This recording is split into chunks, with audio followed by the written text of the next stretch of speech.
እንደምን ዋላችሁ ተመልካቾቻችን። ከአሚኮ የቀን ስፖርታዊ ዜናዎቻችን ቀጥለው ይቀርባሉ። ከዜናዎቹ ጋር ኪዳነ ማርያም ብርሃኔ አብሬያችሁ ቆይታ አድርጋለሁ።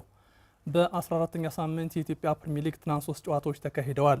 የሊጉ መሪ ሲዳማ ቡና ከአርባ ምንጭ ከተማ ጋርም 0-0 ተለያይቷል። ሲዳማ ቡና ከተከታዮቹ ነገሌ አርሲና ፋሲል ከነማ ያለውን የነጥብ ልዩነት ወደ 6 የሚያሰፋበትን እድል አምክኗል። በሌላ በኩል ነገሌ አርሲ ምድረገነት ሽሬን 1-0 ረቷል። በከቤ ብዙነህ ብቸኛ ግብ ያሸነፈው ነገሌ ወደ ሁለተኛ ደረጃውን ከፍ አድርጓል። ወልዋሎ ዓዲግራት ዩኒቨርሲቲ ከአዳማ ከተማ ያደረጉት ጨዋታ ደግሞ 1-1 ተጠናቋል። ዛሬ በሊጉ 3 ጨዋታዎች ይካሄዳሉ።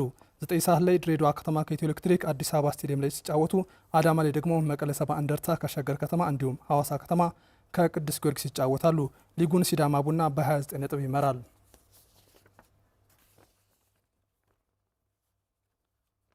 በክለብ አደረጃጀት ስርዓት ውስጥ የክለብ ስራ አስኪያጅ የቴክኒክ ስራዎችን ለማቅለል ቁልፍ ሚና ይጫወታሉ።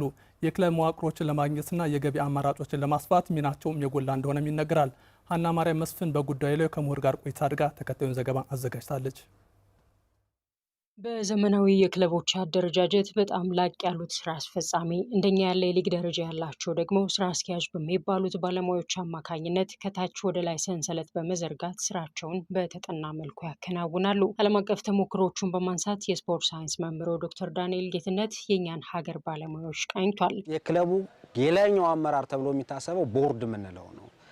የፖለቲካሊ አሳይን የተደረጉ ሰዎች ናቸው። የእነሱ ጋር ስንሄድ ግን ፕሮፌሽናልስ ናቸው። ክለቡን በገንዘብ የተሻለ ደረጃ ያደርሳሉ ተብሎ የሚታሰቡ ሰዎች ናቸው። ሲኦ ብለው ይጀምራሉ። ከነሱ በታች ዳይሬክተሮች አሉ። በእኛ ሀገር ኮንቴክስት የስራ አስኪያጆች ሮል በአጠቃላይ የሚመስለው የዳይሬክተሮችን ሮል የሚሰሩ ነው የሚመስለኝ። ከነሱ በታች ቴክኒክ ዳይሬክተር አለ። ፉትቦል የሆኑ ነገሮች ሜዳ ላይ ያሉ ነገሮችን ብቻ ይሄ ጄኔራል ዳይሬክተር የሚባለው ግን አጠቃላይ የያዘ ነው። ወይም ወደኛ ብናመጣው ስራ አስኪያጅ የምንለውን የሚይዝ ይመስለኛል። ጥናት ቢያስፈልገውም ሚናቸው እንደየክለቡ አወቃቀርና ዓላማ ቢለያይም የተሻለ መራመድን የሚሹት ግን ተከታዮቹን ኃላፊነቶች ለስራ አስኪያጆች ይሰጣሉ።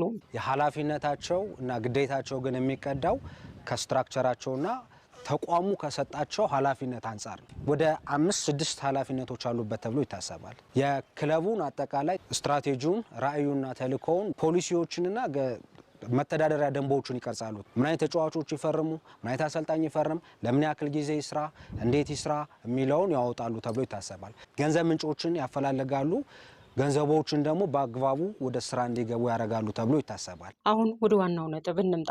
ሚናውን የምንሰጠው ለማንና በምን አግባብ ነው የሚለው ክለቦቻችን ላይ የሚነሳ ትልቁ ጥያቄ ነው። ይህንን በምን እንቀርፋለን? መምህሩ ምላሽ አለው። አሁን ትኩረት እየተደረገ የሚሰራው አሰልጣኞች ላይ ብቻ ነው። እግር ኳስ ከሜዳ ውጭ ባለው እንቅስቃሴ ነው ተደግፎ የሚሄደው ሰው። እሱን ለመስራት ስራ አስኪያጆች የሚያስፈልገውን ሪኳየርመንት ማሟላት አለባቸው። አስተዳደራዊ እውቀቱና ክህሎቱ ሊኖራቸው ይገባል። እንዴት ፓርትነርሺፖችን ይፈርማሉ፣ እነማን ጋር ምን አይነት ኮሚኒኬሽን መኖር አለበት፣ ቴክኒካል ስኪል ሊኖራቸው ይገባል። አጋር አካላት ጋር ስንሄድ በልመና መሆን የለበትም። አሳማኝ ፕሮፖዛል ወይም ደግሞ ስትራቴጂ ይዘን ሁለቱንም ግሩፕ ተጠቃሚ የሚያደርግ ስትራቴጂ ይዘን መሄድ አለብን። እኛ ሀገር የሚታየው ግን በልመናና በግዳጅ የሚመስል ነገር አለ። ኦፕሬሽናል ስኪል ሊኖራቸው ይገባል። ያን የተስማሙትን ነገር ወደ ሜዳ ወይም ደግሞ ወደ ተግባር ገንዘብ ማምጣት ከሆነ ገንዘቡን በትክክል አመጣው ማሳየት ወደ ተደራሹ ወይም ደግሞ በትክክል በተአማኝና ፍትሃዊ በሆነ መንገድ ለክለቦች፣ ለተጫዋቾች፣ ለኮችንግ ስታፉ መድረስ ያለበትን ማስራትና ማሳየት አለባቸው። ከስያሜው ባሻገር የክለብ አስተዳዳሪ የምንላቸው አንድ የክለብ አስተዳደር ሊኖረው የሚገባውን ክህሎትና እውቀቱ ሊኖራቸው ይገባል የሚል እይታ ነው ያለኝ።